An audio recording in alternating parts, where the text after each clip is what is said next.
I can start it off.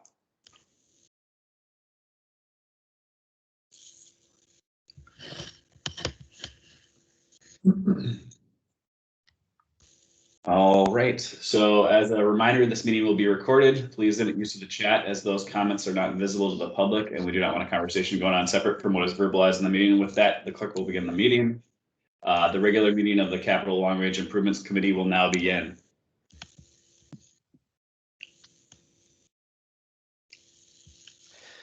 Good afternoon. My name is Jeffrey Strand. I'm the chair of the Capital Long Range Improvements Committee. Before we begin, I'd like to note that this meeting includes the remote participation of members as authorized under Minnesota Statute Section 13D.021 due to the declared local health pandemic. I will now call this meeting to order and ask the clerk to call the roll so that we may verify the presence of a quorum. Torbjorn Adam. Present. Zechariah Aiden. Present. Jocelyn Beard. Here. John Bernstein. Here. Steve Brandt. Here. James Brown. James Brown.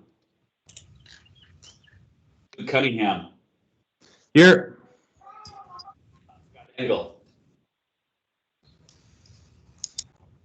Scott Engel.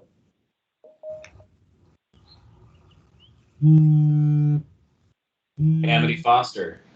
Here. Aiden Gallagher. Here. Guy Goodmestead.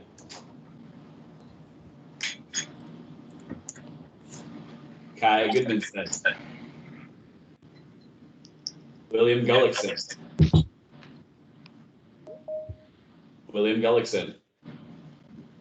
William Graves. Here. Risa Hustad. Here. Katie Jones. Here. Matt Kazinka. Here. Richard LaRoe. Here. Erica Mauter. Here. Dan McConnell. Here. Jake McCormick. Here. Dan Miller. Here. George Montague. Here. Beth Toso. Here. Schumann. Todd Schumann. Juan. Present. Vice Chair Willie Bridges. Here. Chair Jeff Strand. I am present.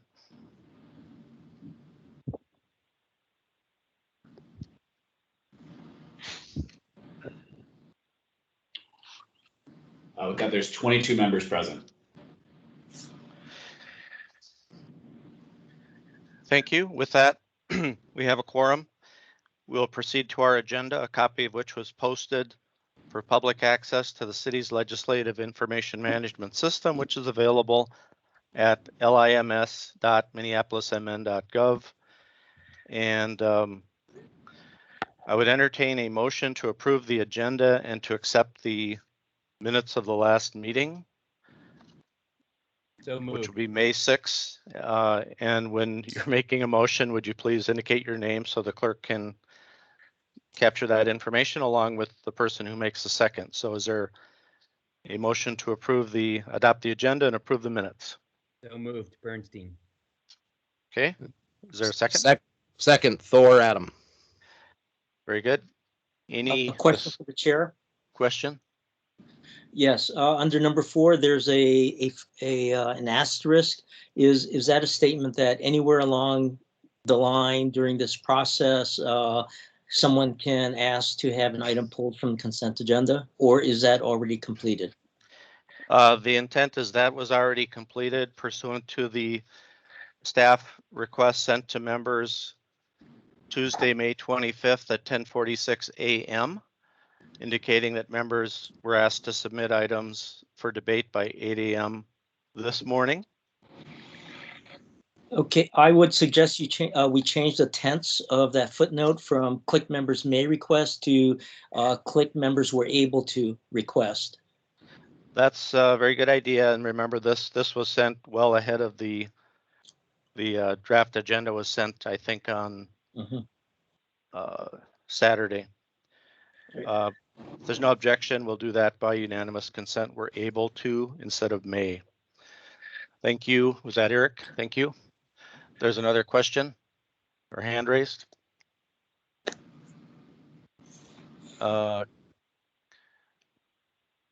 see. This is Steve. That Could the agenda be made large enough on the screen that we can read it? Thank you. Okay. And let's see, we have Steve had his hand raised and Katie Jones. Yeah, thank you. I just, I know that we had 24 or less than 24 hours to review comments. And I know we have on the agenda may request items be pulled from consent agenda. The purpose, you know, I'm on the executive committee. The purpose was to speed us up here and to get people to put in their items to be pulled before 8 o'clock today. I do want to make it still that that people are able to participate. So I want to make sure that we're still able to pull items today if people feel the need.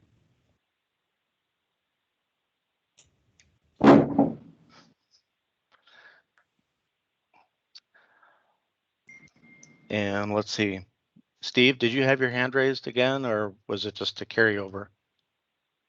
I do have it raised. I'm a little unclear on where the consent comments are. I got one document from HD and one document from transportation. Is there a third document of consent comments?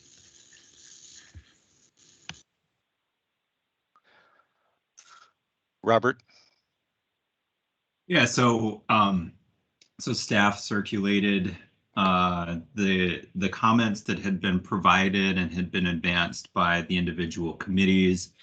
To the best of our knowledge, I think we called out those comments that are, fully formed. There may have been one or two that were still in development that should have been called out on the documents as well.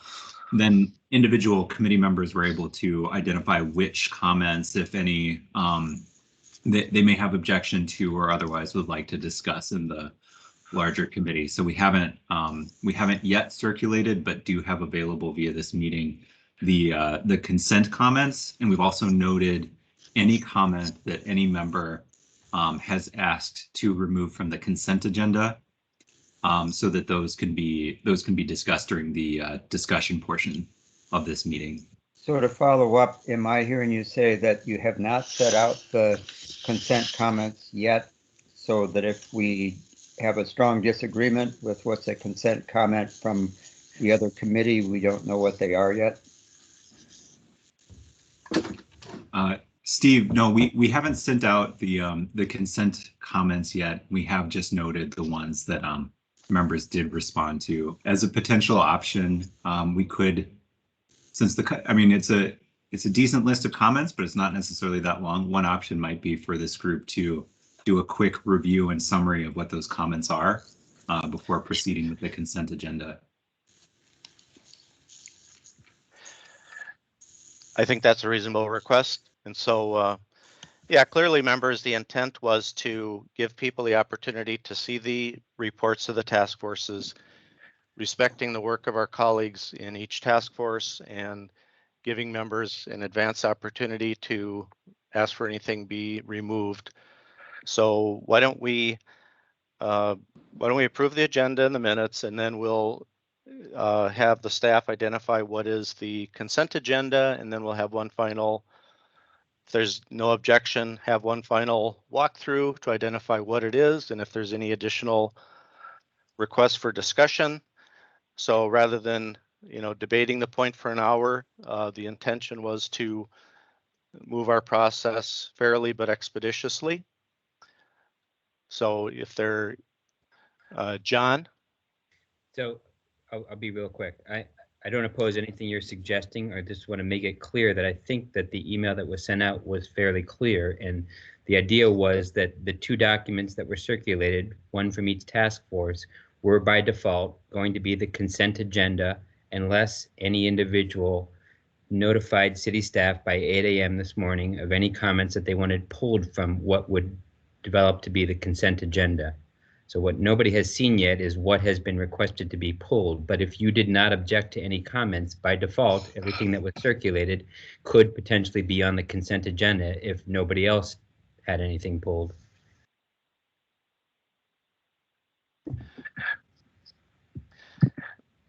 That is an accurate statement. Well, I'd just like to say, as the person who raised the point, reviewing the email, it wasn't as clear to me as it could have been that that was the consent agenda. There's reference to a consent agenda, but it's not clear that the attachments are that consent agenda from each committee. So that's why I raised the point. Thank you.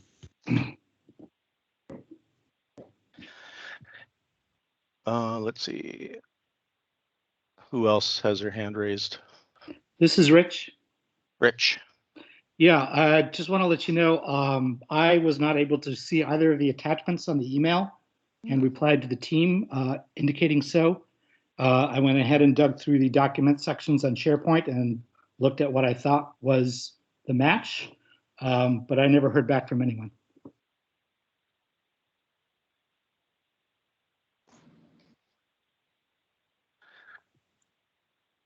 Rich, this is Robert. I'm sorry if that was a miss on our part. I'm hoping that you were able to actually access the documents that were in SharePoint, because that is where we have been saving those documents. Yeah. All right. Thank you, staff. Well,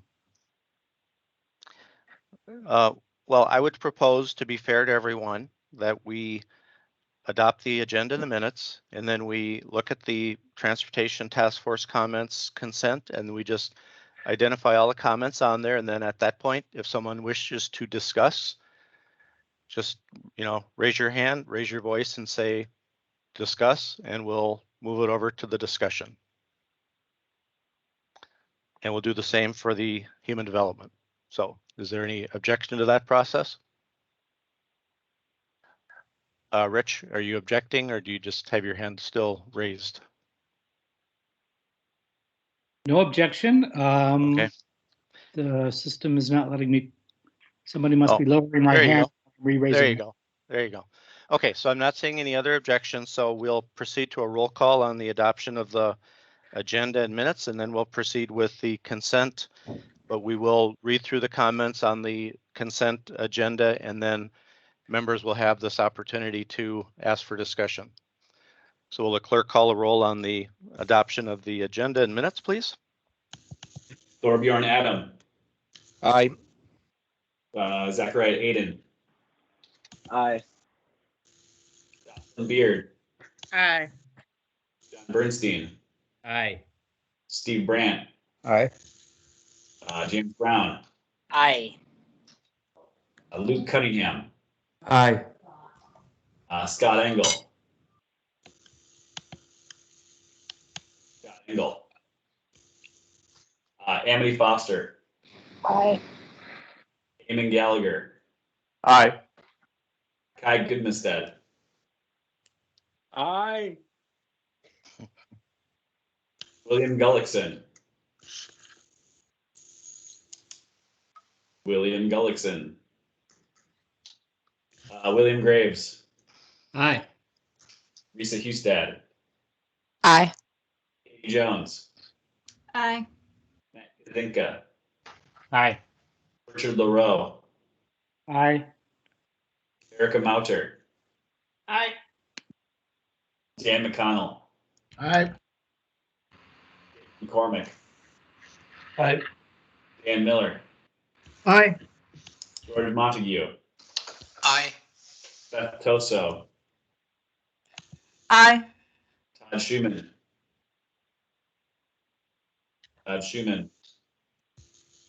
Katrina Stratton, Aye. Eric Wan, Aye. Vice Chair Willie Bridges, Aye. Chair Jeff Strand. Aye.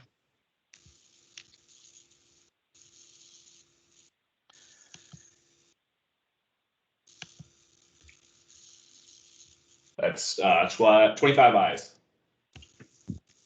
Okay. So that is adopted. So then moving on to agenda item 4. So we had the idea to make this process more time efficient yet fair. So let's have the staff project the transportation task force comments. And if staff would mind reading the comments, you've consolidated them. Yeah, so Jeff, let me And just, maybe you Yep. can make it bigger. sure. I'm just going to scroll down until I find the area. And let me just introduce folks to the comments because we've copied and pasted directly from what the individual task forces have created into one document.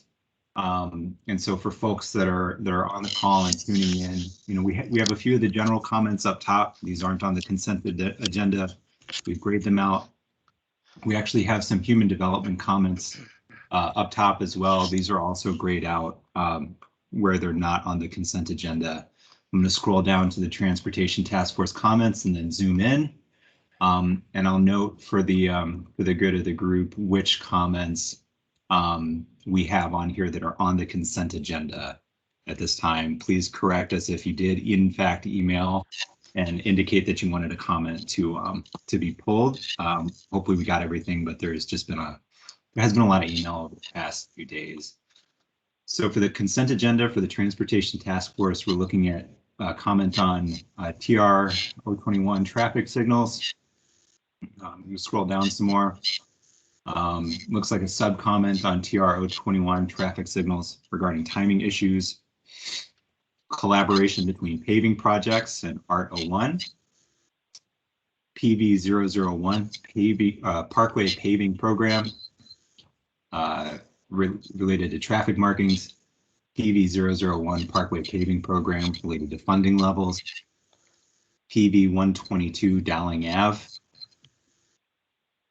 PV 127 37th Avenue Northeast. PV 137 29th Avenue Northeast. PV 157 33rd Avenue Northeast. PV 178 Johnson Street. BP 006 18th Avenue Northeast. SWK 02 Sidewalk Gaps. BR 101 Major Bridge Repair and Rehabilitation. Water 12 Water Distribution Improvements. And that concludes the transportation comments that are on today's consent agenda. Okay, any further requests for discussion among that group? And can I note Does one it- question, Jeff? I'm sorry. yes, We do have a question in the chat about where the document is in SharePoint. So for those Click members who are used to working in SharePoint, this is saved as Click 2022, 2027 comments all, and then it's got today's date after it. And it's saved with it should be saved with the rest of the comments. It might be in the it looks like we've consolidated them in the Human Development Task Force folder, folks. oh, okay. I have one question just to clarify. Was PV 157 33rd Avenue Northeast, is that on this consent list?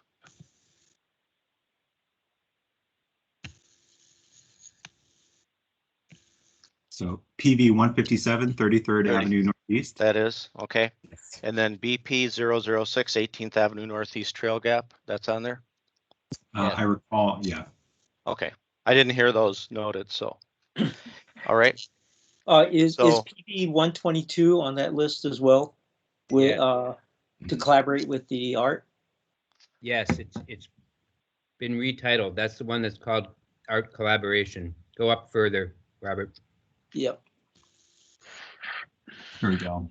Okay, so it's calling for collaboration. Did you want to combine it into one comment with what we have in the human development area, or how do you want to treat this? I'd say we should pass it as is for now if there's not objection to it, and because it's fairly specific to, it calls out 122 as an example of what we'd like to see, but it's asking for this at a specific intersection that's not in a CBR. If we want to further adapt it down the road with something that HD's got, I think we can look at that later. Or Okay. otherwise, this is the opportunity for Eric as a member to pull that one for discussion. I think that would be the wise way to go, and bring both teams together to talk about how we might bring the comments into one. So noted. We're given that opportunity. Yeah. Let's see, we have Robert, I believe, and then Steve Brandt. My hand should be down. I just wanted to know, Okay. should I gray this one out and take it off of the consent agenda? Yes. Okay. Yes, that's what this is, the opportunity. Steve Brandt. John, I just wanted to check whether this, the Water 12 comment reflects the latest thinking that went back and forth between you and me on this. It does. The changes that I made were so minimal that I didn't feel that needed further review, but yes, it does. Thank you. Thank you, Steve. Okay. Now, is everybody, do we need to, Leary asked this, but I want to be inclusive. Do we need to read every comment in the report?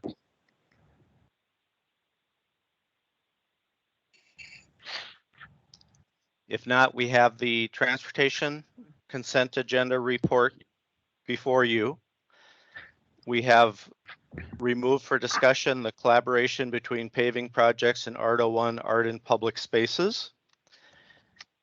And then I'm seeing hands from Steve and UU, which is Rich LaRoe.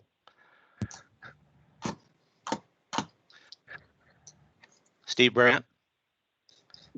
My hand should be down. Okay. Rich LaRoe.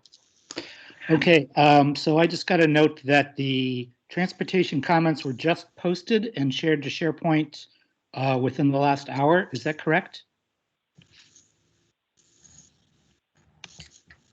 I'm sorry, Rich. I don't have that note. I'm not sure who.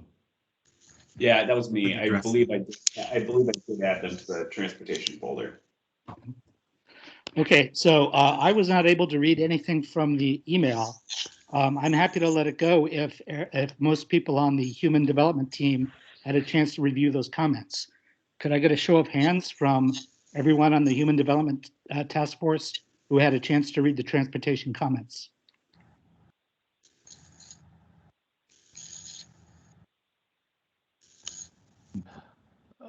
Is that showing 7? Okay, so it looks like we have a quorum. Most people were able to see those before this meeting. So if that's the case, then I don't feel the need to review them myself. Hey, I have a question. Can you see my hand raised? Is this? Would you identify yourself? Katrina, I Yeah. do now. Okay, no, I had it raised and it's hasn't been noted by anybody Okay. for a while. So I was just wondering, you can call me in I'm order. calling on you. Calling on you now. Thanks. Okay, so I'm a little lost now that we're polling this collaborative statement with art in public places. So I probably was lost somewhere. What are we going to do once the statement's polled? We're going to discuss it. That's At the all. end. Correct. Oh, If, okay. if I might, Chair, Katrina, what we're going to do is look at this particular project within the context of the broader comment that was created in the human development area, the one you worked in. Yeah, I understand. I just didn't know when. Okay. Yeah, we're hopefully going to get to that today. On the agenda, we're looking at consent on transportation, consent on human development, and then the discussion. So,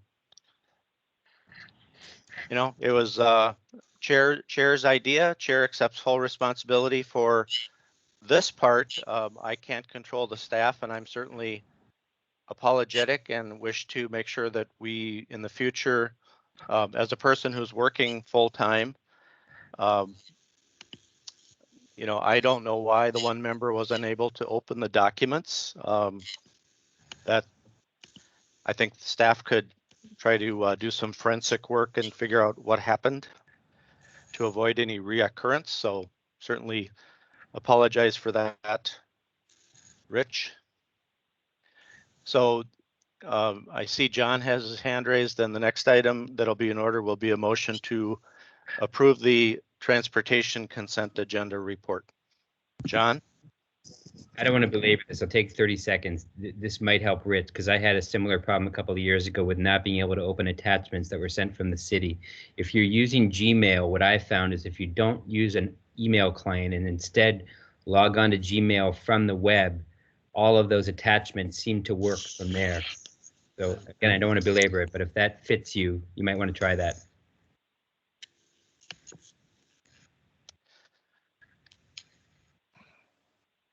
Okay. So is there a motion to adopt the Transportation Task Force consent agenda as it has been revised? So move, Willie.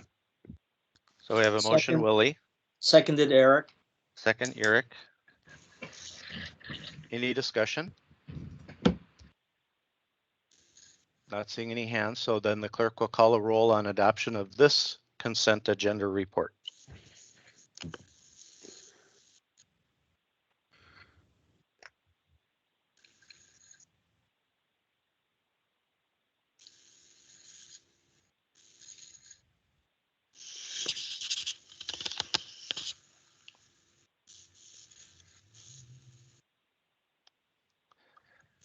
Barbara's mute. Is Neil or Here. clerk call a Sorry. roll on that motion? Sorry, Jeff. I don't know. Let me see if I can Oh. pull up a roll call or Okay. double check that Neil has not been booted off of the. Okay. Sorry. meeting. I'm Sorry on. about that. Okay, so Thorbjorn Adam. Aye. Zachariah Hayden. Aye. Flynn Beard. Aye. Ben Bernstein. Aye. Steve Brandt.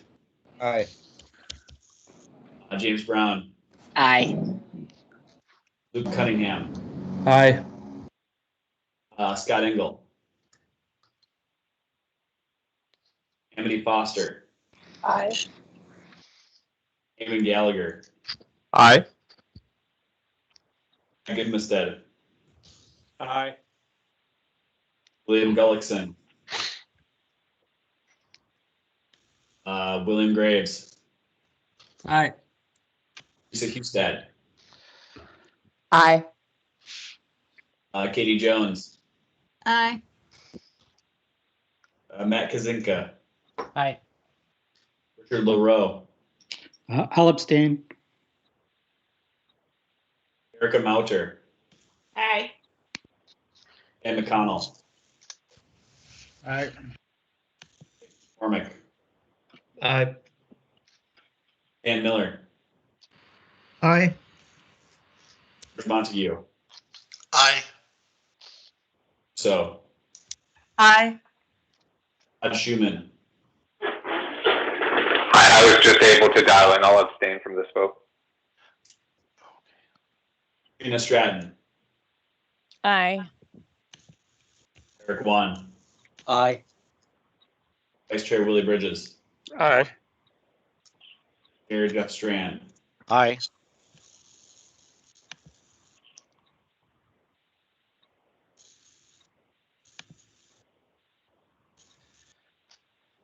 That's 24 ayes.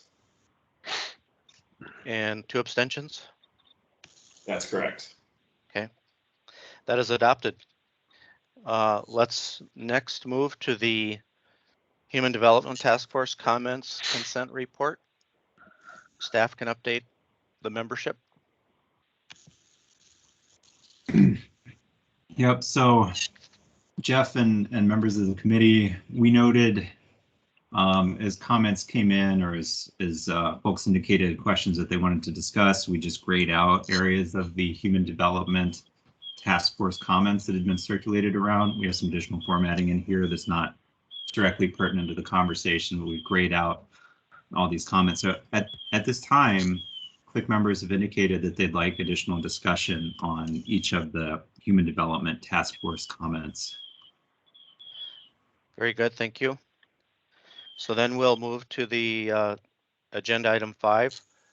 And we have Transportation Task Force comments for discussion.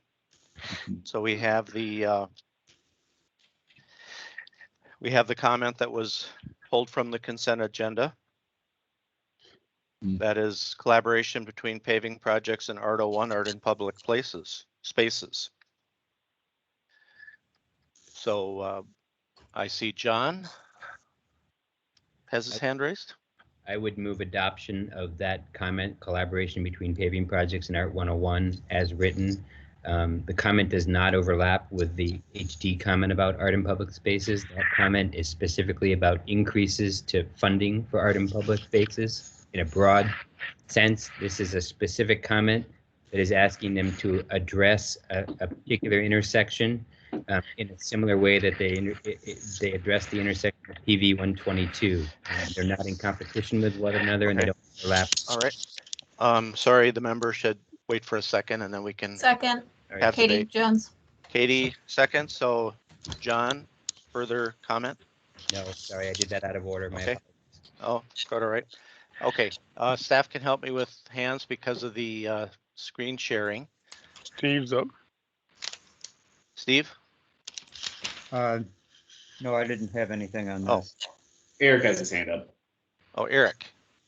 Yes, Eric, so in reading this, my thought is close to what we did last year, using this as an example, because this directly supports as an example of what can be done with art in public places being used.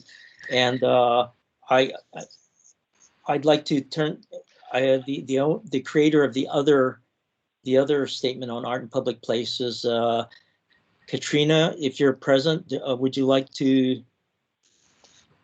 I don't know if that's her hand because it's pretty crowded here on my screen. This is Robert. Yeah. I do see Katrina's hand up. Okay.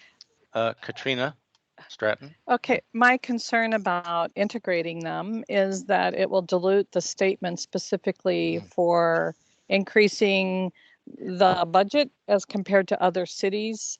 I agree with John that this is an independent statement, basically kind of like the one on, for Dowling Avenue and the bridge kind of art. So, and also for the 4th Street balustrades or whatever. So I would really hate to water down the human development statement by tagging on other things. Okay. I sort of Thank you. see it in the opposite Eric? direction. Yes, sorry, Chair. I see it going the other way, which is this is a concrete example, no pun intended, a concrete example of what can be done to support the general comment. This is a concrete example. But if that's not what the committee sees, I'm glad to defer. Let's see, we have Katrina. So Eric, what about leaving it as is and then also duplicating and putting it underneath the comment as an example? So it reinforces it. And it's in both locations. I like that. Woohoo! Thank you. So we have Katie Jones. Yeah, I guess I would just recommend that we just reference it and say, if we're going to go that route, that in the more general comment about art, that we say, the collaboration between paving projects and ART-01 is one example on 26th Avenue North, and not having to actually directly restate. That sounds great. We have Katrina and Eric. And Katie. Are there any other comments or questions? Yeah, So we have John's going. John. So just to clarify, the only thing we're voting on at the moment is passage of this comment up or down. Correct. In this section, transportation. Very good. If there are no other hands raised, then we'll call a roll on the motion to adopt the collaboration between paving projects and Art01 Art in Public Spaces as proposed. Clerk, call a roll. Thorbjorn Adam, Aye.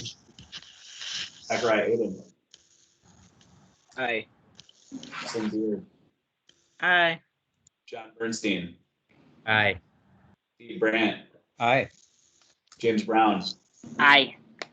Luke Cunningham, Aye. Scott Engel, Amity Foster, Aye. Eamon Gallagher, Aye. Goodnestead, Aye. William Gullickson, William Graves, Aye. Lisa Husted, Aye. Katie Jones, Aye. Matt Kazinka, Aye. Richard LaRoe, Aye. Martha Mouter, Aye. Connell, Aye. Jake McCormick, Aye. Dan Miller, Aye. George Montague, Aye. Beth Toso, Aye. Todd Schumann, Aye. Mike Stratton, Aye. Eric Wan, Aye. Vice Chair Willie Bridges, Aye. Chair Jeff Strand, Aye.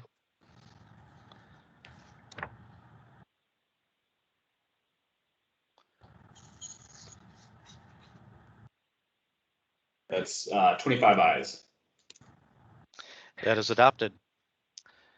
Then under Agenda 5, Human Development Task Force comments. We'll project those and we'll just move from the top of the report.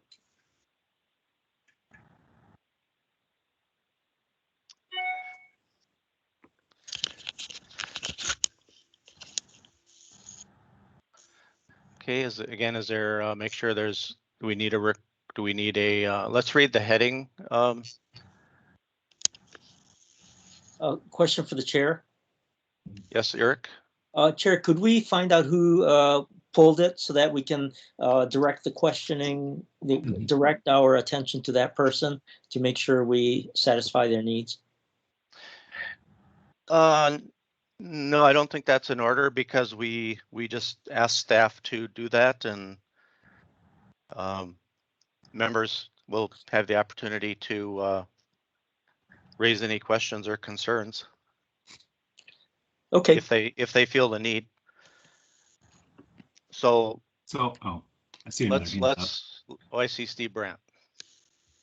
Are we on NBC 13 or Fleet 01? So, Steve, thanks for the clarification. I think this is a point that could be cleared up. We do note Fleet 01 is kind of up and included with was up and included with the general comments in the way that we structured this. So I think at this point it might benefit us to clarify or verify whether or not Fleet 01 was intended to be a general comment, or if it was intended to be a project specific under the circumstances. If it was project specific, I don't know that we have a comment or question from anybody outstanding on it.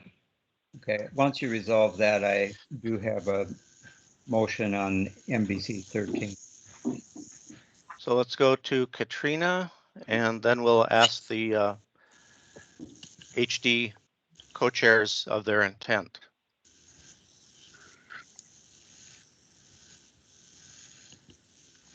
Katrina? Sorry. This was just intended as a general statement for the fuel and charging stations, not a particular project, but overall general statement. Katrina, thanks for clarifying that one. So that moves us to comment of NBC 13.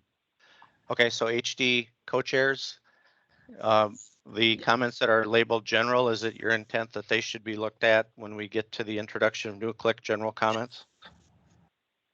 Yes.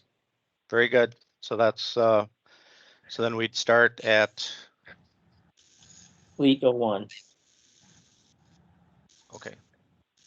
Very good. So Fleet 01. Is there anyone who has the need to have these read? Katrina, you have your hand raised.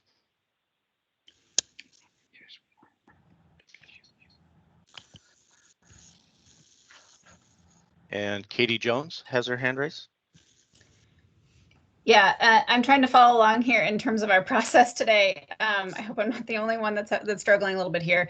But since particularly Fleet 01 has been pulled, I know we talked about it briefly in the transportation section or subcommittee or task force. And I would actually like to, we had made a comment about Fleet 01 last year, talking about the desire to split fuel and charging stations. And I think it's important to reiterate that. So I guess I would move adding to this, basically the comment that we made last year, and I'm happy to pull that, that language and make it visible for folks.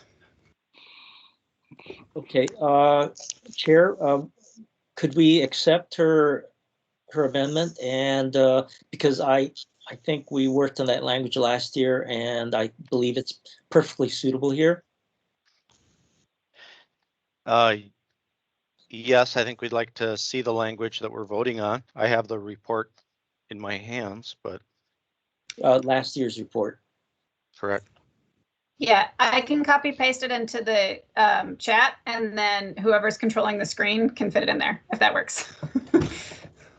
Sure, we can work with that. Okay. Great. It'll Should take I me a read couple it? minutes so we can move on. It's fuel and charging stations, click request that since gasoline and diesel infrastructure and electric vehicle chargers achieve and address city goals in different ways, fueling and charging projects should be treated as separate projects such that they can be scored appropriately. Is that the comment? Yes. So that is an amendment, but I guess I may have been remiss. Did we get a motion to adopt FLT 01? Is that, Katie, you're just No. moving it with that language amended? Yes. Okay, so we have a motion. Is there a second? If I might, friendly amendment for Katie. Katie, could we begin that statement with as noted by Click last year, to let them know this is the second year we're asking them this question, because this was raised with them during their budget presentations and they had no response. Yes. Here we go. It's now in the chat. Okay, great. Okay, so is that an affirmative as noted by Click last year? Mm-hmm. And then incorporating the 2020 comment in the Click report and Yes. the new language. So Eric, were you seconding it? Yes, I'd like to Okay. have Katrina, who was a primary author of that part, speak to whether it's acceptable to her or not. Katrina. Yes, it is. Great, thank you. So we have a motion to adopt FLT 01 as amended, adding last year's comment, adding as noted by Click last year, and incorporating the 2021 text. So we have a motion and a second. Is there any further discussion?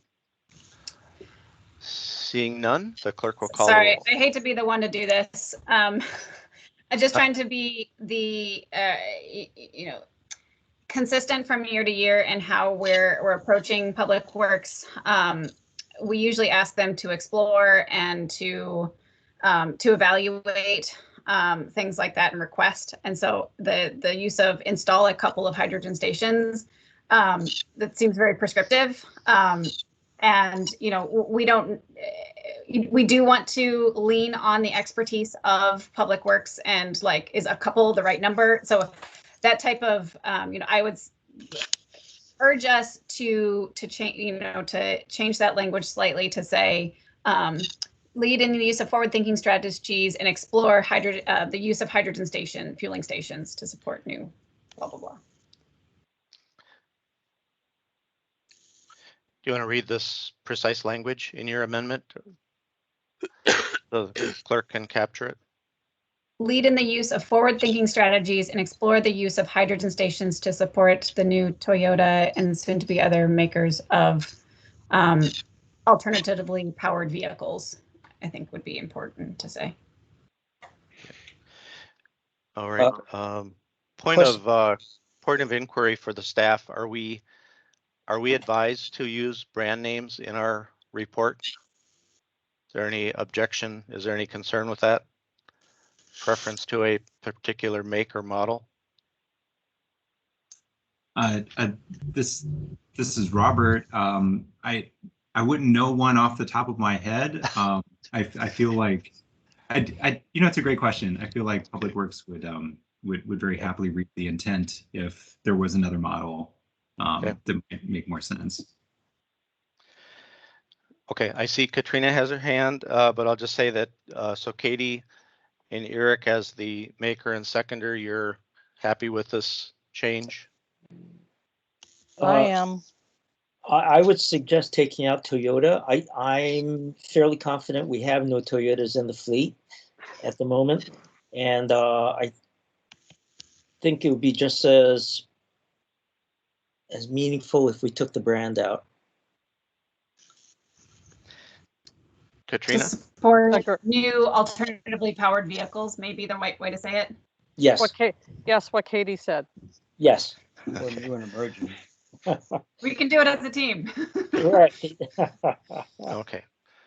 Katrina, did you have any other comments? No, it just sounds Okay. much better than it did. Okay. Very good. So I think we have the language. Once more, is there any other comment or any other discussion on this item? Quick edit at the end of the word vehicles, period, and take off the end paren. Okay. Thank you. That's it. So if there are no other discussion, then at this point, the clerk will call the roll. Thorbjorn Adam. Aye. Zachariah Aiden. Aye. Beard. Aye. Bernstein. Aye. Pete Brandt. Aye. James Brown. Aye. Cunningham. Aye. Scott Engel. Amity Foster. Aye. Eamon Gallagher. Aye. Ted. Aye. William Gullickson. William Graves. Aye. Risa Hustad.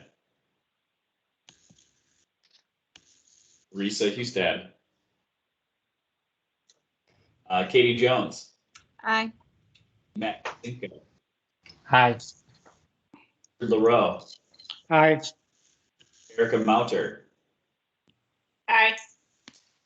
McConnell. Aye. Jake McCormick. Aye. Dan Miller. Aye. George Montague. Aye. Beth Tosto. Aye. Todd Schumann. Aye. Katrina Stratton. Take off the end parentheses and I will be an aye. Eric Wan. Aye. Vice Chair Willie Bridges. Aye.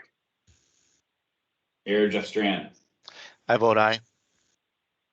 I see. You have how many? That's 25. Risa, did you? Oh, I see Risa's hand up. Yeah, I see Risa's hand during the vote. So. Sorry about that. I'm an aye. Okay. Gotcha. That's 26 ayes. 26. That is adopted. Next item, then I believe is MBC 13. 4th Street reconstruction sidewalk enhancements. All the members can read that.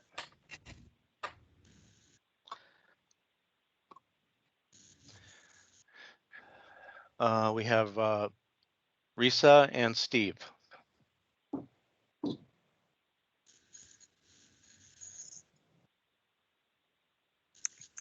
I feel like my hand is just still up. Oh, I see. Last time. My apologies. Then Steve.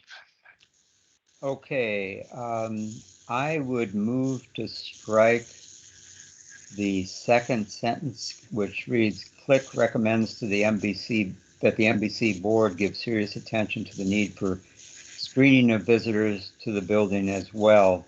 Much as I hate to disagree with my good friend Dan, I think that I object to the placement here for 2 reasons.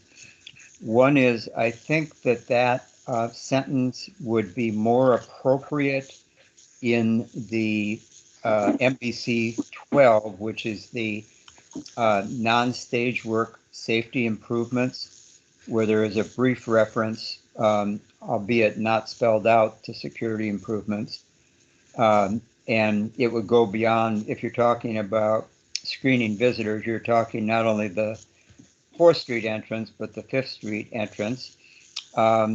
Beyond that, I don't, this comes from a philosophical standpoint, maybe because of my background, but I think that there should be a high bar for making entry to public buildings more difficult. I know it is possible, and it has been done, to harden the entrance to certain offices around town that are, around the building, that are likely to attract maybe more heated visitors. For example, the city council offices are restricted.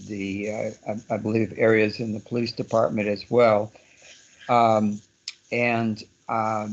I would prefer to have more specific information from the MBC staff about whether this is an issue and how often it is an issue before I would support going forward with something like this. I think the character of this building is and the functions in it are somewhat much more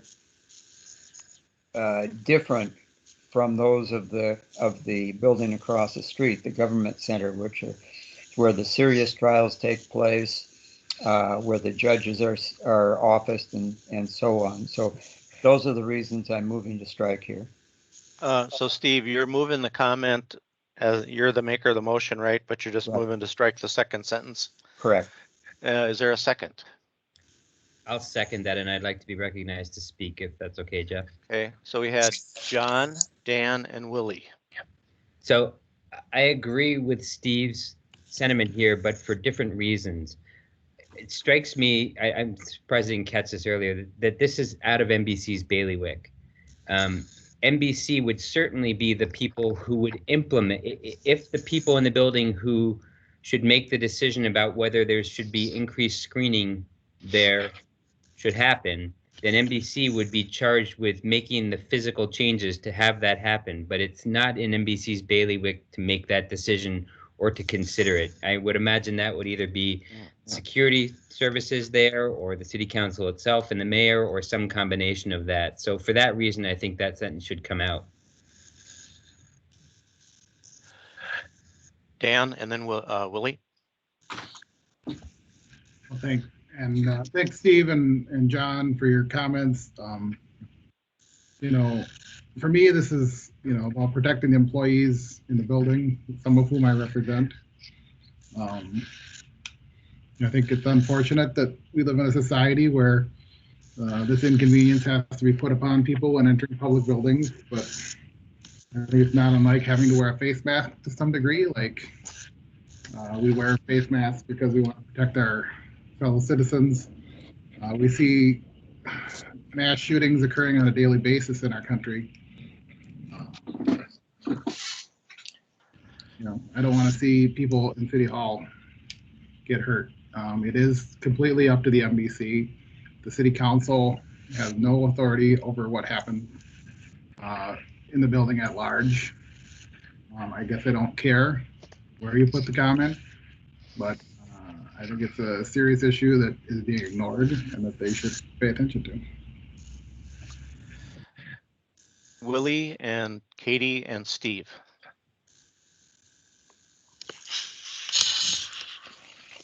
That I wanted to correct what Steve was saying. The police department downstairs in the juvenile division isn't secure, and that you can get up to the police chief's department in the building. And that is not secure.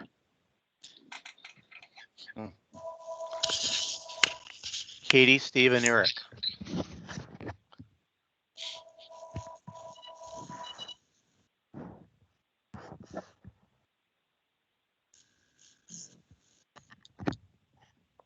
Katie. Thank you. Sorry, I was muted. I just wanted to say I wouldn't support this this line either in this comment or elsewhere. First, actually, when I read it, I was thinking of screening in terms of architectural screening, and so I think that's one reason why this isn't a good, this is an appropriate place. But then secondly, I worked in City Hall for 5 years. I know the importance of this being a public building that people can come into freely. There's protests in the rotunda all the time. And I think there are life safety things that can be made in certain areas of the building, as Willie was saying, certain police areas, but I don't think that necessitates the entire building requiring security measures. We'll go to Steve, Eric, and Dan. Okay, I would like to respond to Dan's comment, which I respect. It's his job to represent city employees and see to their working conditions. I know it is unfortunate that we do have incidents that do sometimes occur in buildings like this. I would say that we have at least some screening at the 4th Street entrance, which is, I think, the more commonly used entrance by the public, unless they're coming by light rail. And number two, a difference between some of the buildings at which incidents have occurred and City Hall is that we do have armed city employees in the police department populating the building that could be summoned at a moment's notice. And again, I'm not arguing that individual offices might not need some hardening, particularly those that don't have a lot of public visitors, but I think it's a mistake to harden the whole building.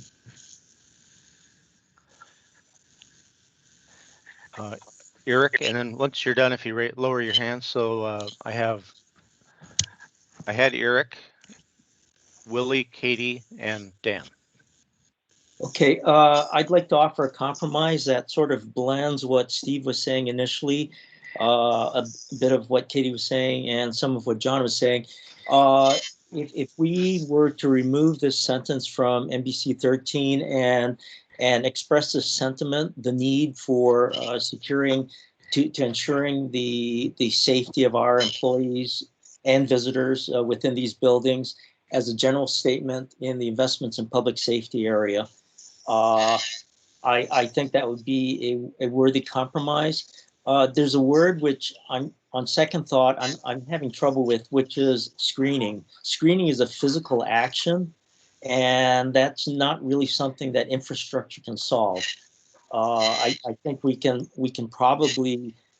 secure, and I think the words are there, using functional physical security, but infrastructure does not screen people going in and out of the building. That's a matter of policy and practice. So that's my compromise. Just take that sentence out of NBC 13 and move that sentiment up to the general comment on investments in public security. Safety. Since the general comment is not under discussion at the present time, I would say the action would be just to remove it from this comment. We have two people in queue, Dan and Katrina. Just want to remind people of the time. It's now 1:02 p.m.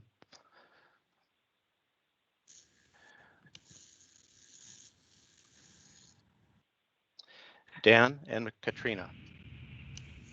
I just want to add, Jeff, this is a housekeeping note. I need to leave about 1:30, so I won't be able to be here for the whole day. Katrina? Okay. Oh, sorry, I couldn't unmute. Maybe the comment can be written more creatively, because listening to all of the conversations and the need for access, maybe we recommend that they creatively look at some way of being able to provide more safety and security within that space. I'm thinking of all different kinds of ways that that could be done that doesn't look like, but it could be really investigated if we maybe ask for them to look at it in a creative fashion.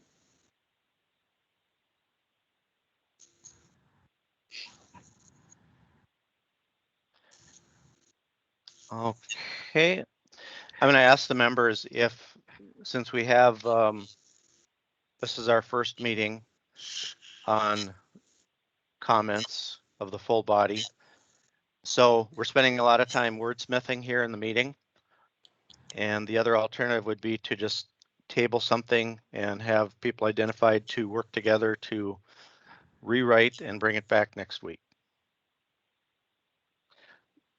Eric one.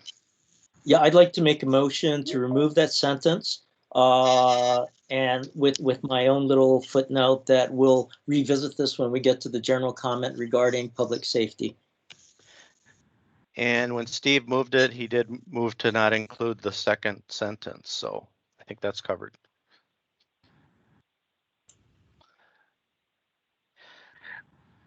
And the footnote, I guess staff can try to put a footnote in the margin. So is there any further discussion on this comment as it's been moved? So the second sentence is removed as it's proposed. I don't see any further hands, so we should have the clerk call the roll on this. MBC 13. Thorbjorn Adam. Aye. Zachariah Aiden. Aye. Jocelyn Beard. John Bernstein. Aye. Hugh Brandt. Aye. Kenneth Brown. Aye. Cunningham. Aye. Amity Foster. Aye. Eamon Gallagher. Aye. Kai Goodmestead. Aye. William Graves. Aye. You say Hustad. Aye. Eddie Jones. Aye. Okay. Aye. Richard LaRoe. Aye. Erica Mouter. Aye. Dan McConnell. Aye. Cormac. Aye. And Miller. Aye. George Montague. Aye. Beth Tosto. Aye. Newman. Aye. Katrina Stratton. Katrina Stratton. Aye. Eric Wan. Aye. Vice Chair Willie Bridges. Aye. Chair Jeff Strand. Aye. That's 25 ayes. Very good. I see John. So if the chair will indulge me for just a second, I just want to let Dan know that I personally would be supportive of a comment that requests hardening security in specific areas of the building instead of the building overall. And if we were to do that in a general comment instead of under MBC, I would be supportive of that next week. I'd like to make a motion now separate from that. This is a little fuzzy, but it strikes me that the next comment, investments in public safety, and the comment under MPD 04 and MPD 05 are actually, at least in part, contradictory of one another. And I would propose that a new comment, the general idea of these comments I am in agreement with, but I don't like the way they've been written. I think they're too long and too wordy, and that the message can be delivered in a single paragraph for both. So that the motion is to consolidate these into a single comment that specifically addresses the issue of the city's got to make a decision about policing going forward before we start funding big long-term projects that relate to the police department. So that's the motion. I'm happy to craft something for next week if that's the way we want to proceed, but I'll stop talking and wait for a second. Is there a second? Second, Katie. Second, Katie. So, Question, once can I- again, would you, so Eric, let's just clarify with, so the general comment, investments in public safety, and the MPD 04, MPD 05, the motion is to essentially table those next week and have people identified to work on rewriting, consolidating. Chair, can I speak to it a little further? John, and then Eric, and then Steve and Eamon. So as I read these, what I just stated is basically what the general comment says is that they really shouldn't be asking us to make decisions about funding new police precinct buildings when there is still a question about what policing is going to look like in the city.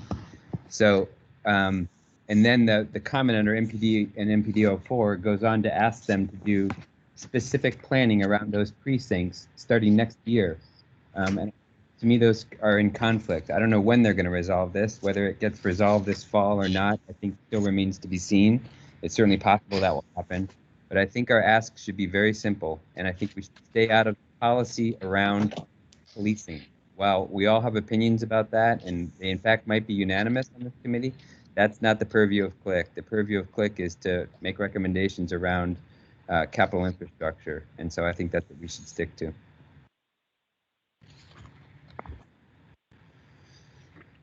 I'm not seeing Eric's hand up, but Steve and Eamon. And Thor had his hand up also. Okay, this is Steve, should I go ahead? Steve, go ahead, and then I would volunteer to be one of the people that works on this comment, and my contribution would be to not only right after the precinct projects that are called out, to also add in PSD 23, which is the MPD training and wellness program, and then add a bullet point at the bottom that says if that project moves ahead, we suggest that the department investigate co-locating the project with either the new 4th precinct, if that happens, or on available city land at the city fire training facility and waterworks in Fridley. So I've got that language for whoever wants to work on the comments, and I'd be glad to contribute as well. all right, I'm told Thor had your hand up. I did not. Thank you. Okay, though. I didn't see it. John, do you still have your hand up? So we have No, Eamon. sorry, I'll take it down. Sorry. Eamon and Eric, your hands are going back and forth, up and down. So, Eamon. Yeah, and I would kind of defer a little bit to Thor in his kind of drafting and imagining of this comment. But I do think rather than make any statements about policing policy, what we were attempting to do was to comment kind of within CLIC's domain of interpreting enumerated city policies in order to make decisions about capital bonding, that there was not a lot of definition in those documents that we were supposed to be referring to. So I would just, the intent is not to kind of comment on public safety policy, but to comment on the absence of public safety policy that guides capital decisions. So just to comment on that. Thank you, Eric. yeah, another point to raise here. The level of detail in part was because we wanted to avoid another public service building situation where we've not given them instructions to report to us or to let us know in advance if a project's going to be put on the agenda. So the specificity about tell us if there's any planning going on or pre-planning going on, and suggesting that they submit it as a budget request is very important, because they've done it before, and this is one way to make sure they don't do it again. And they're very transparent with us. John? So thanks, everybody. And just to be clear, thank you for some of that clarification. I'm certainly not being accusatory of the to the extent that the comment moves into policy. I think it's only through inference, and I'm not suggesting it was intentional. I just think we could make it even cleaner. And I guess if I'd be happy to work with the authors on this coming week to try and come up to a compromise with this. And I would not object to putting some specific things in there, but I think if we're going to do that, we need to make it more clear that, number one, they got to make a decision about long-term what policing is going to look like before they can start, investing in 75-year buildings. But then we can say, once you've done that, we want to see really specific plans around these projects as they fit with whatever you decide to do going forward. I'd be totally open to something like that. I think it just needs to be a little bit more clear.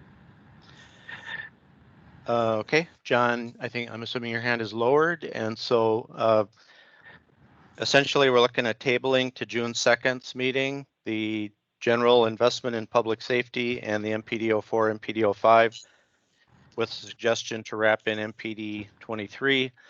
So I heard authors are Eamon, Thor, Eric, Jocelyn, Willie, and Steve and John. So those are the members who are the authors or volunteered to work on this. Eamon?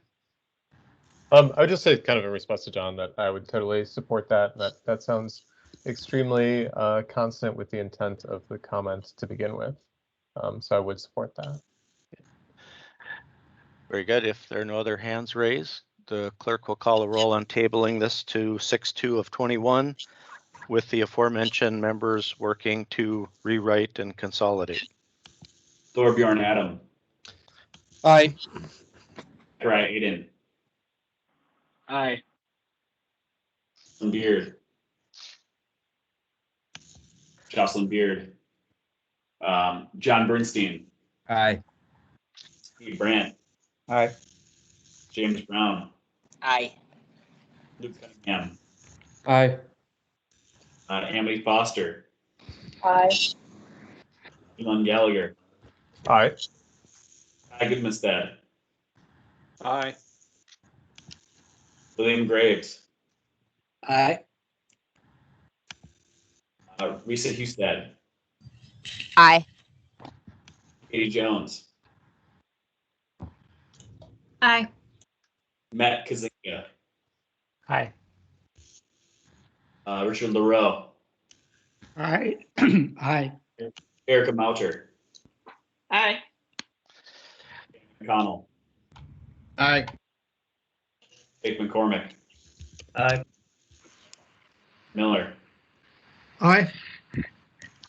George Montague. Aye. Beth Toso. Aye.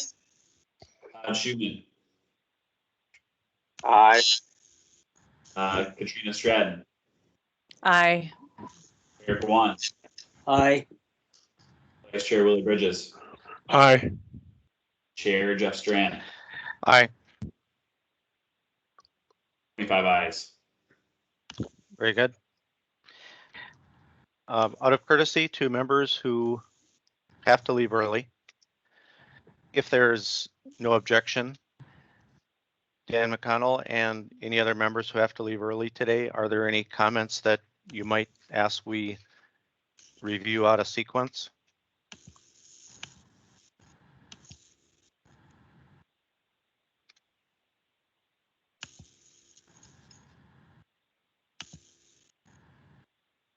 Not hearing of any, then I'll recognize John.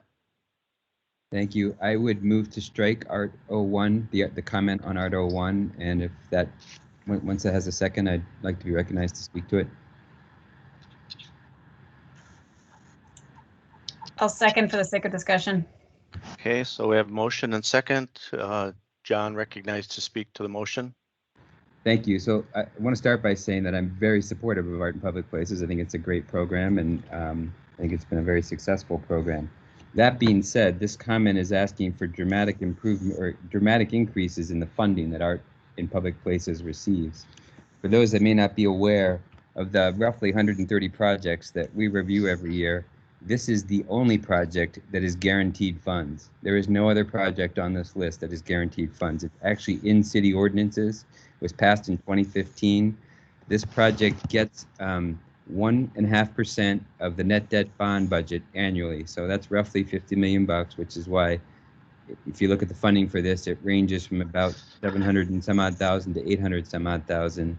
And additionally, if you look at that CBR, the Art in Public Places director says that they are able to leverage an additional 25% for other donations outside of the city. So that puts them over $1 million every year.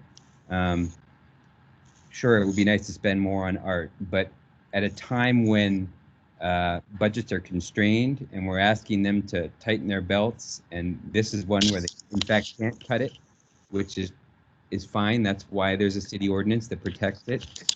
It only gets cut if net debt bonding funding goes down, and even at that rate, it never goes to zero because the net debt bond issuance is never going to be zero in any given year. In addition, they have a $3 million unspent balance. So in the context of what they're allocated every year, they're about 3 years behind. And that's been the case for quite a period of time. And it's been explained to us, right? I mean, it takes time to identify sites, identify artists, get stuff in place, all the rest of it. So for those reasons, I'm moving to strike the comment. Recognize Katrina.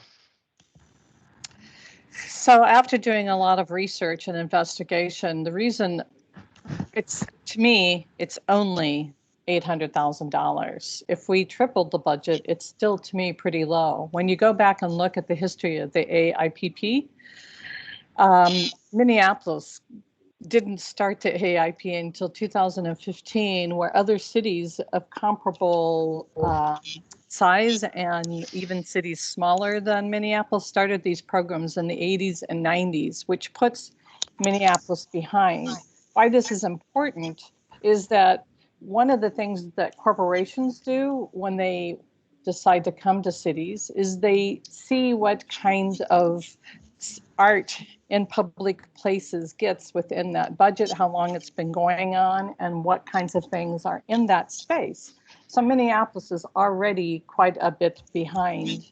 And just anecdotally, through all my travels, I noticed it and didn't realize I had noticed it.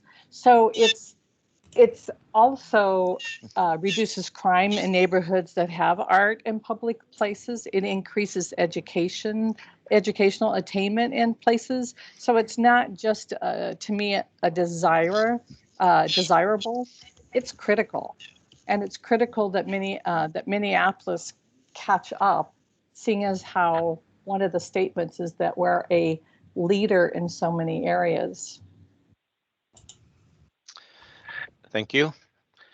John, do you have your hand re-raised? I do.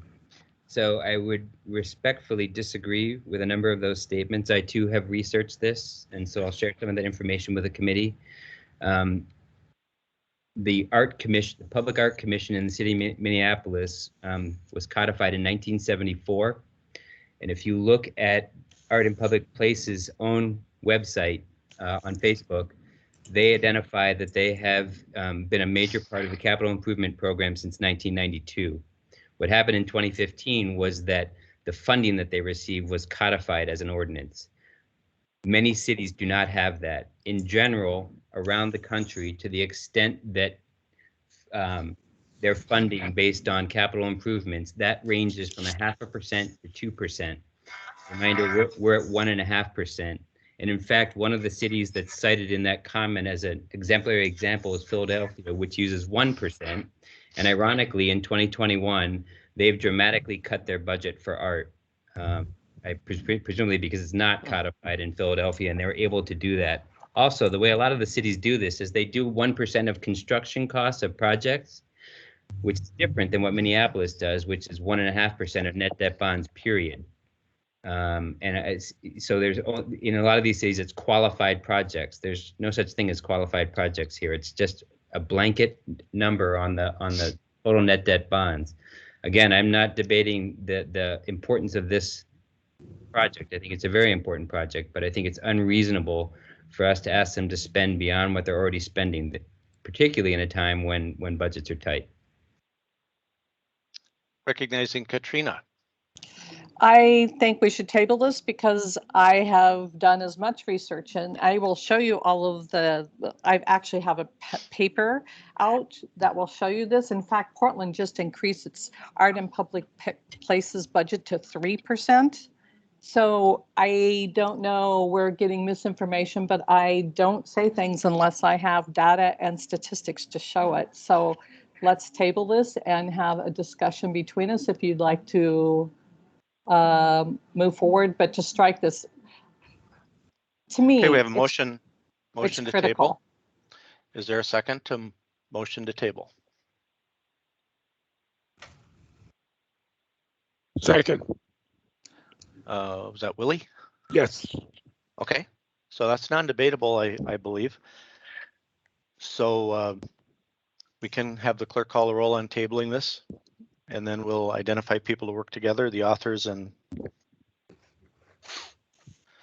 Rich, you got a quick question? It's really not a debatable motion in my understanding. It's a question. If we deny to table this, will we move forward with the motion to strike it? Yes. Thank you. So clerk, please call the roll. Thorbjorn Adam. Aye. Raya Aiden. Aye. Jocelyn Beard. Aye. Adam Bernstein. No. Steve Brandt. Abstain. James Brown. James Brown. Luke Cunningham. Abstain. Amity Foster. Aye. Eamon Gallagher. Abstain. Kai Gudmestad. Aye.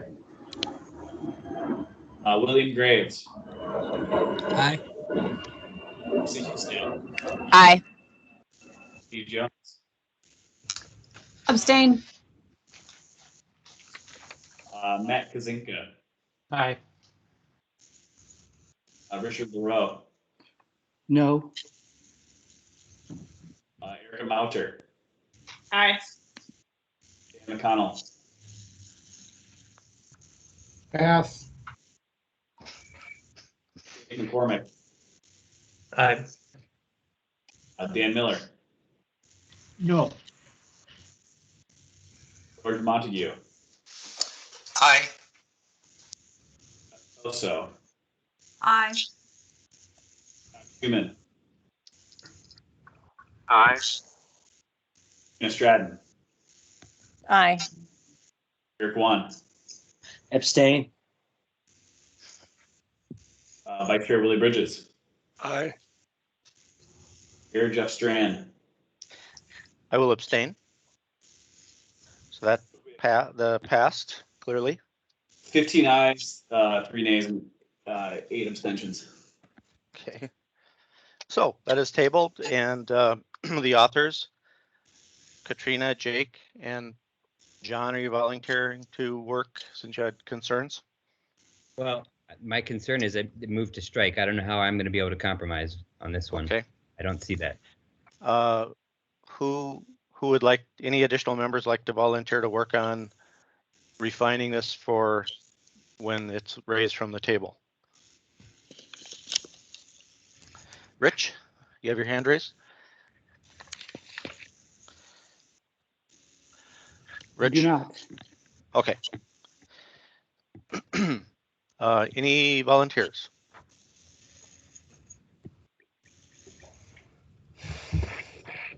Okay.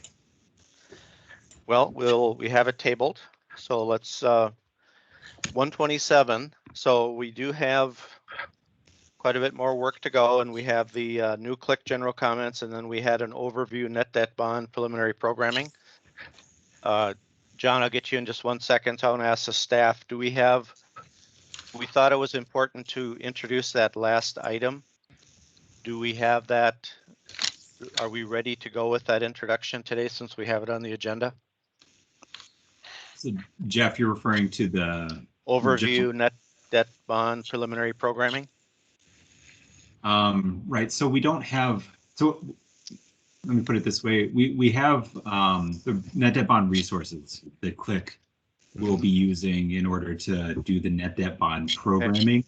Okay. But we don't have the rankings available right now to do preliminary. And so that I'm was not part going of the consideration. Yeah. So I won't want to have us hold time on that. I will have us ask that we, under our 6, that we do have a moment of silence to observe the 1-year anniversary yesterday of the death of George Floyd. But let us continue with our comments, and I'll recognize John. Thank you. Hate to be the negative Nelly, but I would also move to strike the comment on PRK. I'll speak if it's excuse me. Okay, we have a motion to strike. Is there a second? I'll second for discussion. Seconded for discussion, so I'll recognize John. Thank you. So I just have a fundamental problem with the basic concept of this comment, which is that if a neighborhood, if the park system receives private funding from a neighborhood, that in effect that should be deducted from their public funding. I just don't view that as the appropriate way to do this. Just to back up for a second, the park board, first of all, has, I would say, led the city on equity issues in terms of in terms of devising a plan and implementing the plan. They've been exemplary. They have a 7-characteristic system that they use when they look at parks, improvements to parks, additions to parks, all of that stuff. And the single highest weighted characteristic of those 7 is racially concentrated areas of poverty. In addition, if you go through their document about the criteria that they use, they also say that they use an equity lens when they when they seek other funding sources, private, outside of the city. So as a result, they're already doing a tremendous amount of stuff to make sure that what they're doing has equity. So on top of that, to say that they should subtract money from parks in parts of the city where private citizens are willing to contribute, I just find that to be inappropriate. Those areas of the city are probably, through their property taxes, putting more into the system than they're receiving, and that's fine. That's a form of progressive taxation, which is exactly what we should have. But to ask that this be put on top of that, just on principle, I don't believe that you get to equity by taking away from others. I believe you get to equity by giving to those that need. Stop there. I'll recognize William Graves and then Katrina Stratton. Thank you.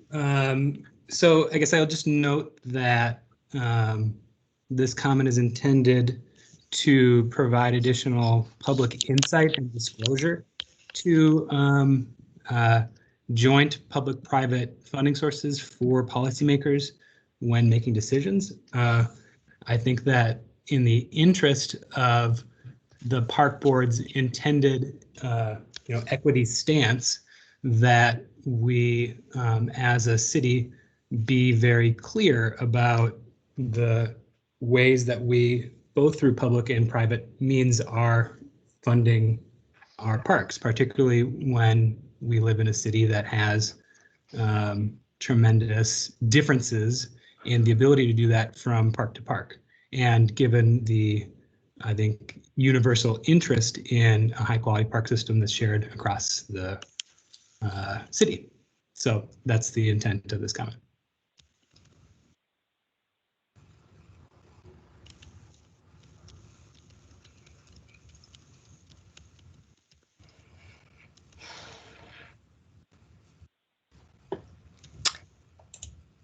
Jeff, can you see the queue? Yes, I had Katrina. So John, I agree with you. And at the same time, I like this statement and I agree with you that the park system and the park board does an incredible job in trying to create that equity. So instead of looking at it the way in areas of concentrated poverty, what ends up happening in areas of concentrated wealth, because of people having the money or will donate to certain, for instance, like a skating rink or tennis courts in areas, how would you propose that that can be said, or how do you propose that that can be put in this so that no matter what happens, areas of concentrated wealth can continue to pour the money into their parks and keep it unbalanced? So we have, I guess that was a question through the chair, John and then Katie. So I'll respond to both Bill and Katrina. So with respect to what Bill said, I have no objection to that with respect to private and public money that the park board solicits. I think it's fine to do it that way. And that's in fact what they do. And it's in written documents that, you know, you can find online that states that that's exactly what they do. I don't think that's what they should do when a neighborhood raises money to, as Katrina's example, to fund a skating rink.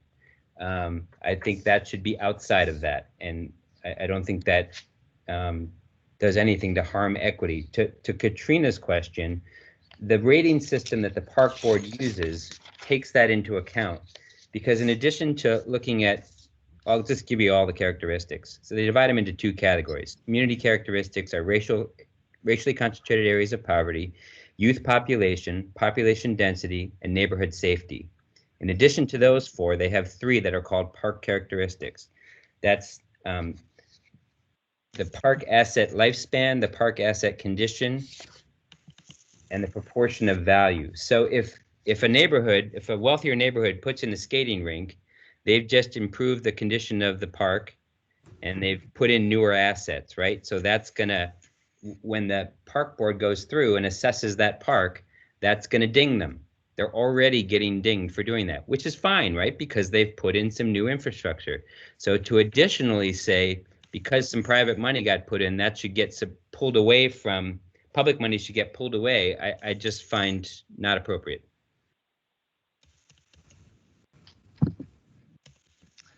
I'll give an opportunity for William or Katrina to re-comment, and then we'll go into the queue.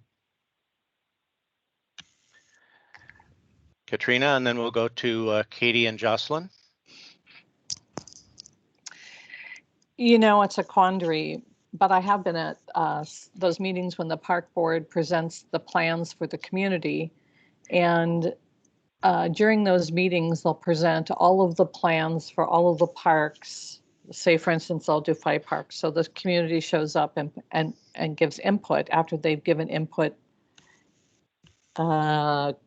already quite a bit. So if if community members aren't present, in fact, this is just anecdotal, but it happened once where my partner and I were the only ones at this meeting where they were voting up and voting down plans within the broader community. And there was a gentleman sitting behind me that said, "Oh, Fallwell Park doesn't need tennis courts. Get rid of the tennis courts. That's a really, you know, what do they need them for?" You know, if we wouldn't have been there to say, "Hey, there's some people been fighting for this," they would have nixed that plan. So the park board does a great job, except for in the instance where you have community members putting input in. So how do you see putting in verbiage where that's, I know I understand what you said because I've read it myself, but how can you prevent that from happening? All right, I just want to remind members that our debate or discussion is, we're not having a one-to-one respectfully. So we could alternatively, if we can get members to agree to meet, we could try to come to a compromise. I'm going to recognize William and then Jocelyn and Katie. Thank you. And it's going to be my last comment. Yeah, I just want to reiterate that disclosure, and I'm new to this committee, so perhaps there already is a precedent. We just haven't reviewed any parks that have private funding sources attached to it so far. In which case I would be happy to amend this comment, but I just believe that for the purposes of this committee's review and prioritization of projects that's coming before it, that we have a right to know and take into account private fundraising sources. So again, the comment is not intended to change the way that funding sources are allocated. It's just intended to disclose additional funding sources. Thank you, William. Jocelyn, and then I thought Katie had their hand raised, and then John. So this is Jocelyn. I'll try to be concise in my comment. So this, thank you, Bill, for sharing the intention behind this. And so I support this comment because it is asking for disclosure and transparency. Maybe, and as has been discussed, there could be changes to the language. But to Kitty's point of, if you're not in the room, there not being having the knowledge of what's happening. White supremacy has a lot of weight in the written word, and it only being one way for people to engage with a thing. So I continue to hear that it's written somewhere. For those of us that are engaged in this process, we know the places to go and look, or we can ask someone for support in finding those things. I think this comment is asking for the disclosure, because people that have affluency will pay for the things that they want. It's just asking the question of, or it's making the request for that information to be knowledgeable more than just to be knowledgeable, to be available to us. Thank you, Jocelyn. And then John and Thor. So I want to address two separate things here. I'll start with what Bill said. That may be the intent of the comment, but it's not the way the comment reads at all. The comment clearly suggests that there should be adjustments made, and I'm not okay with that. And I guess I don't have a problem with transparency, but I don't really see what the point of it is unless you take this next step. So that's that issue. To the point that Jocelyn and Katrina made, I wholeheartedly agree. However, I think that's a slightly separate issue from what we're discussing here. Whether or not they should have soccer fields or tennis courts, there's no question that this is a problem, not just with the park board, but with anything where you have physical meetings and you somehow make a decision that democracy has been satisfied because 3 people showed up and stated their opinions is a dangerous thing to do, right? Because there's lots of reasons why lots of people either can't or don't show up. But with respect to the way the park board is trying to meet equity requirements in how they assess whether or not to make improvements in a park, not what improvements, but whether or not to make improvements. If you read through this document, there is nothing about this that's qualitative. There's nothing about this that requires public meetings. It's all actually highly quantitative, and they even list in here their sources. There's no debate about where racially concentrated areas of poverty are, defined by census information. There's no debate about population density. There's no debate about the age of playground equipment, right? Those are all just facts. And that's true of all 7 characteristics that we're talking about here that they use to make the equity decisions that they make. So to me, that's a slightly separate thing than the example you guys raised, which is totally legitimate, but I think that's a separate comment. It's separate from this issue. Let's go to Thor and then Jocelyn, and then we may want to wrap up this discussion. I have initially read this comment as well, but one thing that living next to PV Park, which is in a lower income area, and this might have to do with some wording changes that might be needed, but the neighborhood and a nonprofit worked on raising money for the park as well. So we probably in thinking deeper about this, need to be careful, because sometimes low income areas contribute significant money to their parks and raise that, and I don't want them to be penalized for doing that also. So, Jocelyn.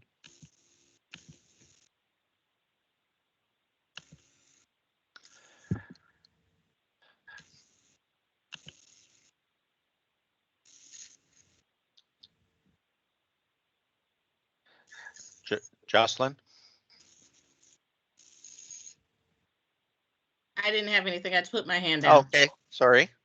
All right. I will go to John, just noting, John, that, we have maybe a number of times speaking on the same issue, so perhaps this can be concluding. Yes, thank you for noting me. This is brief and this is, I don't think, repetitive. People might disagree with me on this particular point, but I would just raise the question about whether you're dealing with a nonprofit at PV Park or wealthy citizens in Kenwood.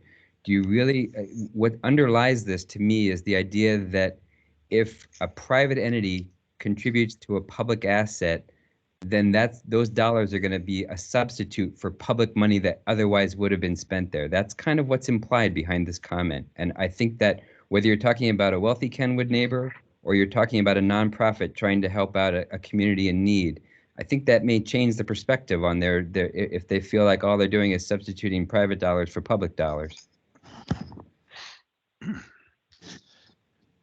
We have Katrina, and then I'd like to put myself in queue. So to Jocelyn's point, and it was kind of to my point, but I didn't explain it that well.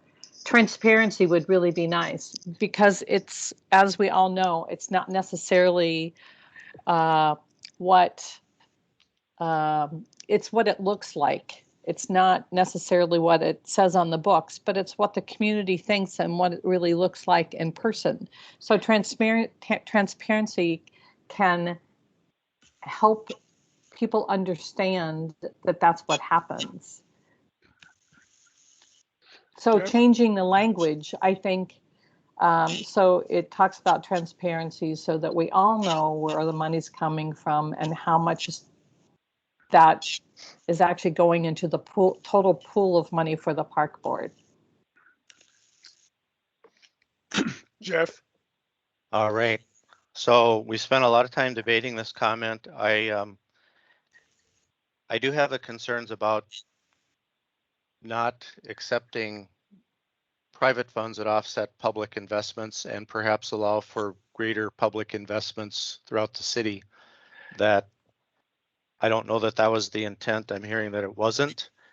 I'm wondering if the members are willing to, rather than striking today, if we could, compromise to me is not a dirty word, and I would like to suggest that the members see if the authors and people with concerns would be willing to try to refine the comment and bring it back next week so that we can all come to agreement with, especially the disclosure. I do support the disclosure. And then I think we should try to have a couple more, and then we should come to resolution. I think Steve was next. Steve got a hand up. Steve? I wanted to ask about a situation that sort of falls between public and private, and that is the use of park dedication fees. Those originate with development projects. Typically, those projects happen in wealthier neighborhoods. The developer is required to provide a payment to the park board for park facilities that have to be used within that area. And so I'm wondering how that would be factored into this, whether that's considered a public or a private contribution.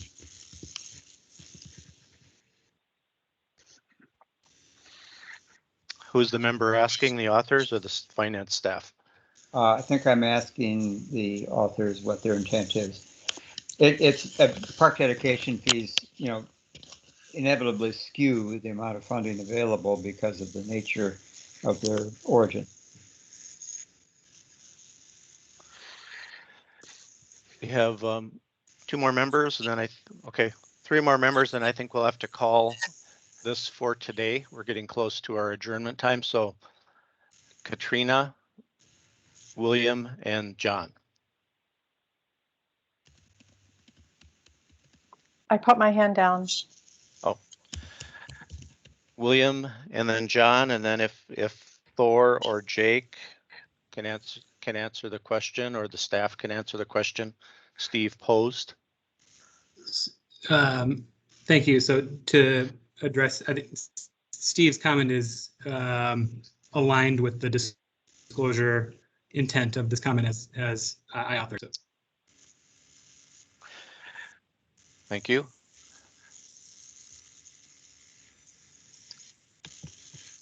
Now I'm seeing hand raised, John and Steve. Yeah, so just to address the chair's suggestion, since I moved to strike this. Again, I'm not opposed to transparency. I just don't see that really does much to help. A comment that I would be extremely supportive of would be a comment that asks the park board to take a more proactive role in helping underserved neighborhoods seek sources of outside funding to enhance above and beyond what they're already receiving from the park board, as better served neighborhoods are able to do for a variety of reasons. I think that would be a much more productive way to approach this.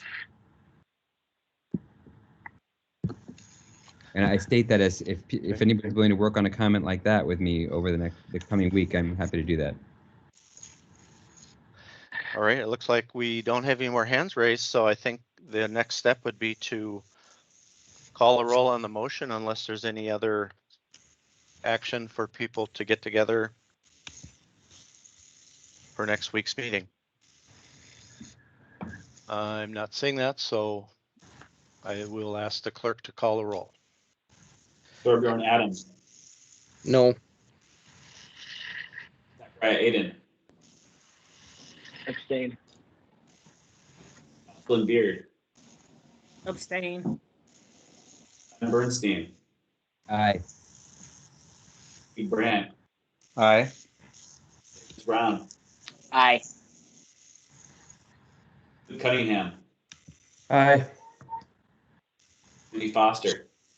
Aye. Eamon Gallagher. Abstain. Kai Goodmanstead. Aye.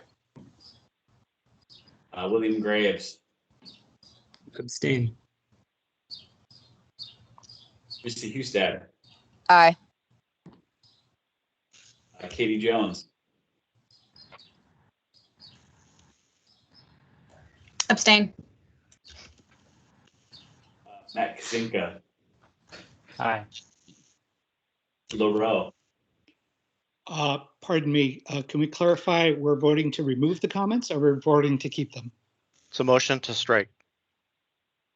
Support the motion to strike. Aye. Erica Mouter. No. Dan McConnell.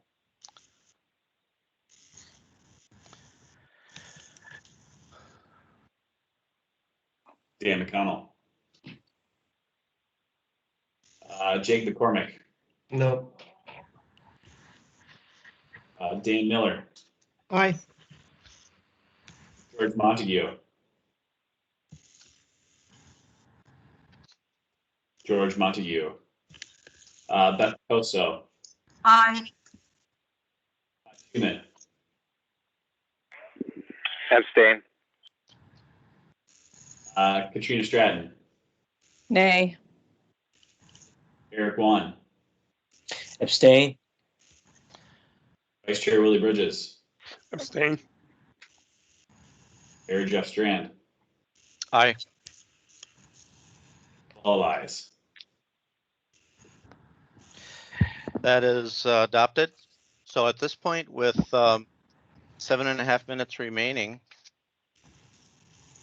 I'm going to ask the members to focus on the remaining Human Development Task Force comments for the next meeting for discussion, and as well as introduction of new click general comments. I will make a point that I will give notice hereby that I intend to introduce a city facility reforestation comment under general. We also will have the overview of the net debt bond preliminary programming. Want to apprise members that the executive committee did vote to adjust the schedule. We noted that there was inadvertently a date omitted, June 9th. There was a executive committee meeting where there was unanimous consent of 4 members present to have a meeting on June 9th, noon to 2. Sorry, I know that's burdensome. I'm a working person as well. You know, we just have the remaining meetings to finish our work, and we have a great deal of financial recommendations to make. We do have one other item on our agenda. I'm asking Vice Chair Willie Bridges to be the person responsible for the moment of silence. But I will recognize there were a couple of hands up under final comments. I thought I saw Eric Wan. Chair, I have a question regarding the rules of order here. Is it in order to make a motion to revisit the proposed comment for the parks and ask that John Bernstein and Bill Graves and Luke McCormick and others who volunteered to work out some compromise language to allow them to come forward at the next meeting with compromise language? The one that was just voted on with 12 votes to strike. I had 4 no's and I had 8 abstentions. I may not be totally accurate. I think that would fall under a motion to reconsider. And I'm afraid I don't believe we have enough time today to transact that, but I would deem that it'd be a vote to reconsider. Okay, thank you. I will bring that up in the next meeting. Any other questions? Otherwise, I will hand the gavel to Willie Bridges if he will accept it. Yes. For our agenda item 6, which the clerk is displaying. Yes. Then we have a moment of silence to observe the 1st year anniversary of George Floyd.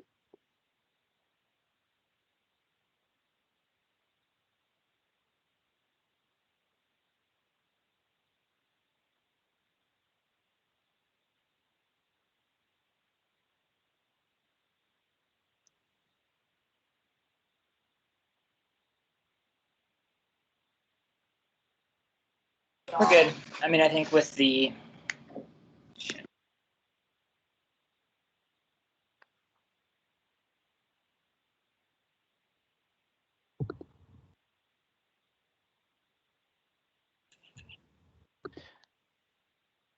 Thank you, Mr. Vice Chair.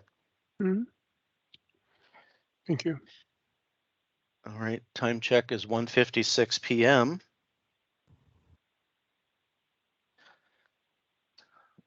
Members, with that, we've completed all items on the agenda, and for this meeting, with the exception that we will carry over some items to the next meeting.